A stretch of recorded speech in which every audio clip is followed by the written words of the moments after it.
La gran mayoría de nosotros está obligada a vivir una vida de constante duplicidad sistemática.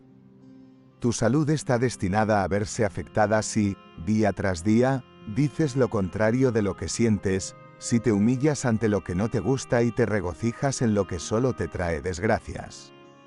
Nuestro sistema nervioso no es solo una ficción, es parte de nuestro cuerpo físico. No puede ser violado indefinidamente impunemente. Boris Pasternak, Dr. Zhivago. Los problemas crónicos de salud restan la alegría de la vida. Ya sea que suframos una afección grave como el cáncer o enfermedades cardíacas, o padecimientos de un cuerpo sometido a años de estrés, para vivir una vida vibrante, debemos sanar el cuerpo. En esta serie de 2 videos, exploramos cómo nuestra mentalidad y el estado de nuestro carácter pueden enfermarnos, pero también curarnos. En este primer vídeo exploramos cómo patrones de pensamiento negativos, estados emocionales no resueltos, estrés y trauma pueden llevar a enfermedades, dolencias e incluso a la muerte prematura.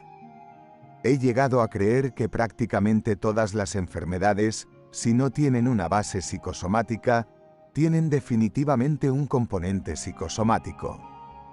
Candace Pert, Moléculas de emoción. La mayoría de nosotros también reconoce que el estado de nuestra mente puede influir en la salud o enfermedad de nuestro cuerpo. Por ejemplo, es bien sabido que los altos niveles de estrés inhiben el sistema inmunológico y aumentan la probabilidad de enfermedad, y que la ansiedad excesiva altera el funcionamiento del intestino. Aunque la conexión mente-cuerpo es tan evidente que negarla es desafiar el sentido común, la industria médica convencional tiende a pasar por alto su influencia. Los médicos raramente consideran en qué medida la enfermedad de un individuo es el resultado de trastornos mentales o de carácter, y a través de tal ignorancia, la institución médica se ciega a medidas preventivas y curativas. No hay nada novedoso en la noción de que la mente y el cuerpo están intrincadamente vinculados, escribió el médico y autor Gabor Mate. De hecho, lo nuevo es la creencia, tácitamente sostenida y abiertamente ejecutada por muchos médicos bien intencionados, de que son separables. Gabor Mate, el mito de lo normal. Aunque la industria médica convencional y el establecimiento científico en general dedican mucho más tiempo y recursos al estudio de cómo nuestra biología y química llevan al inicio de la enfermedad, hay una gran y creciente cantidad de investigaciones que revelan el papel que juega la mente en la generación y perpetuación de la enfermedad. Por ejemplo, existe investigación sobre el efecto nocebo, que es lo opuesto al conocido efecto placebo. El efecto placebo ocurre cuando la salud de una persona mejora después de tomar una sustancia inerte, como una pastilla de azúcar, o someterse a un tratamiento no terapéutico. La mejora en estos casos se atribuye a la creencia errónea, pero beneficiosa, de que el placebo tiene propiedades curativas. Por el contrario, el efecto nocebo ocurre cuando las expectativas o creencias negativas inducen un resultado de salud negativo. O como escribe la médica Lisa Rankin en Mind Over Medicine, cuanto más te enfocas en las infinitas maneras en que el cuerpo puede descomponerse, más probable es que experimentes síntomas físicos. Los científicos llaman a este fenómeno el efecto nocebo. Lisa Rankin, Mind Over Medicine. La muerte vudú es un análogo antiguo del efecto nocebo y ocurre en culturas con una fuerte creencia en el poder de maldiciones y hechizos. En tales culturas, cuando un individuo poderoso, como un chamán, maldice a alguien, el intenso miedo y angustia que esto provoca en el individuo maldito puede llevar a una muerte rápida. Herbert Basedow describe un caso de muerte vudú entre los pueblos aborígenes de Australia. Un hombre que se da cuenta de que está siendo señalado con el hueso mágico causa una impresión lastimera. Está desconcertado, con los ojos fijos en el hueso temido, estira las manos como si quisiera detener una fuerza mortal que intenta penetrar su cuerpo. Su rostro se pone blanco y sus ojos se vuelven vidriosos. La expresión en su rostro está horriblemente distorsionada, como una persona repentinamente paralizada. Después de un tiempo, se recupera un poco y se arrastra hacia su cabaña. A partir de entonces, se marchita y se vuelve cada vez más enfermo, rechazando comer y sin participar en ninguna de las actividades diarias de la tribu. A menos que haya otro chamán para deshacer la maldición, morirá en un corto periodo de tiempo. Henry Ellenberger, El descubrimiento del inconsciente. Aunque las muertes vudú no ocurren en el occidente moderno, hay un fenómeno relacionado que el médico Andrew Bale, en su libro Spontaneous Healing, llama hechizo médico. El hechizo médico ocurre cuando a un individuo diagnosticado con una enfermedad grave se le presentan sombrías estadísticas de supervivencia, sugiriendo que solo le quedan unas pocas semanas, meses o años de vida. Después de recibir esta información, muchas personas seguirán muriendo, según lo programado. El hechizo médico no es simplemente un caso de una enfermedad terminal siguiendo su curso natural. En cambio, señala la capacidad de la mente para influir en asuntos de vida o muerte.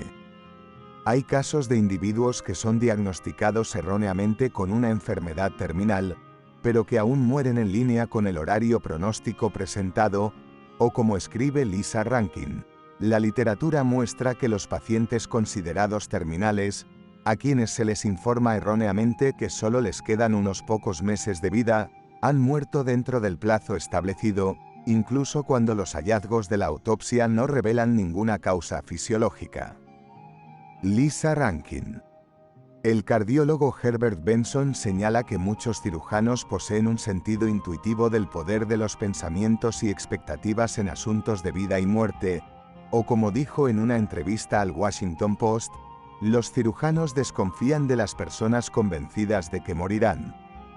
Hay ejemplos de estudios realizados en personas sometidas a cirugía que casi quieren morir para volver a contactar a un ser querido. Cerca del 100% de las personas en esas circunstancias mueren.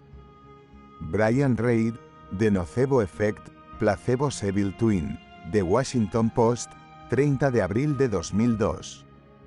Nuestra mentalidad y el estado general de nuestro carácter también contribuyen al inicio y progresión de enfermedades crónicas. En el libro The Myth of Normal, Mate explora cómo el estrés crónico, formas maladaptativas de procesamiento emocional y trauma elevan el riesgo de cáncer, enfermedades cardíacas, enfermedades autoinmunes y otras dolencias crónicas.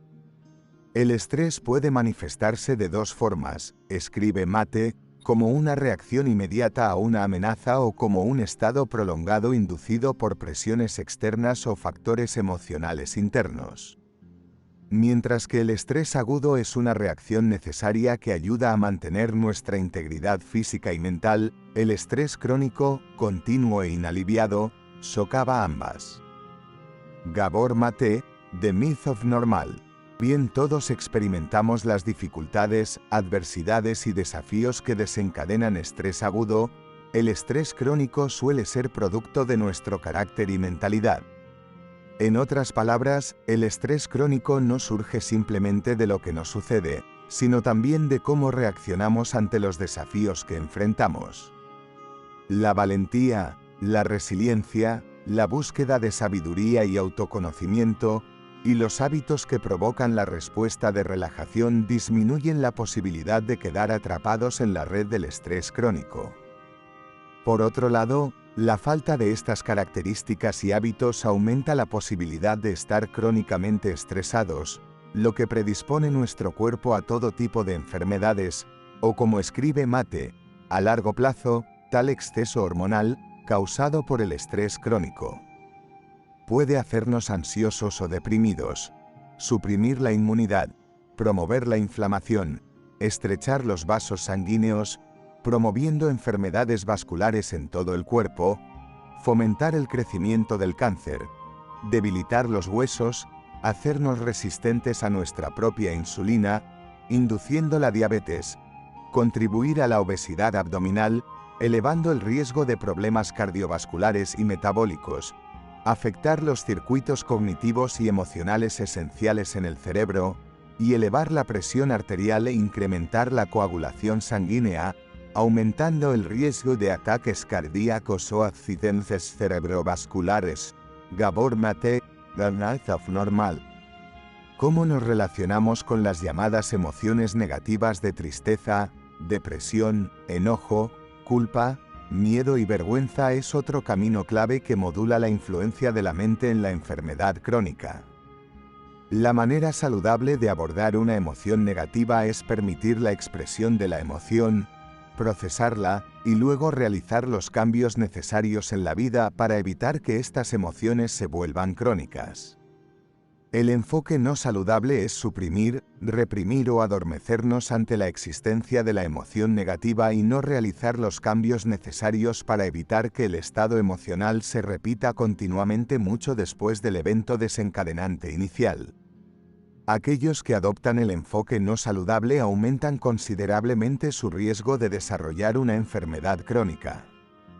En The Myth of Normal, Mate examina numerosos estudios científicos que revelan el peligro de adoptar una relación maladaptativa con nuestras emociones. El trauma es otro factor que influye en el desarrollo de enfermedades crónicas. El mecanismo a través del cual esto ocurre son los cambios internos que resultan del evento traumático, ya que Mate señala que el trauma trata sobre lo que sucede dentro de nosotros y cómo esos efectos persisten.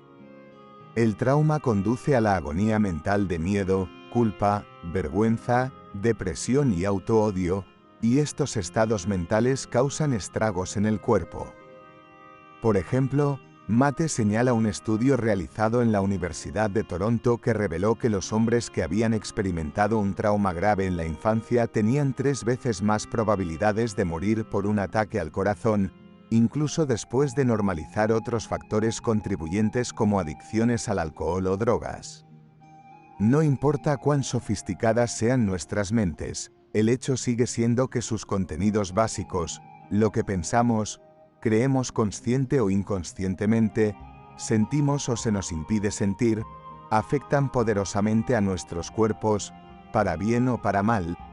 Gabor Mate, The Myth of Normal.